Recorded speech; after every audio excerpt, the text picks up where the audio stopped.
এবার একজন হুমকি দিচ্ছে মামলা করার জন্য। মামলা তো হয়েছে, শবে বরাতের বিরুদ্ধে কথা বলার কারণে একজন দুইজন না ৮ জনের নামে মামলা হয়েছে।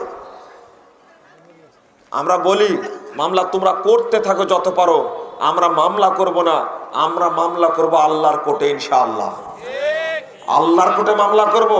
শবে বরাত একটা ভুয়া আমল। হিন্দুদের দুর্গা পূজার মতো বাংলাদেশে শবে বরাতের পূজা হয়, রাত্রির পূজা হয়, এখানে মাজার পূজা হয়, এটা আল্লাহর ইবাদত হয় না। এটার বিরুদ্ধেই বলতে হবে, সুন্নাতের পক্ষে বলতে হবে। তুই মামলা করে কি করবে? এই রিসেন্ট একটা বই বের করেছে আমরা, এই যে প্রশ্নোত্তরে আরকানুল ইসলাম, আলহামদুলিল্লাহ 600 পৃষ্ঠার বই, 1330টা প্রশ্ন আছে। 1330টা প্রশ্ন আছে। এর মধ্যে আকীদা সম্পর্কে, ওযু সম্পর্কে, সালাত সম্পর্কে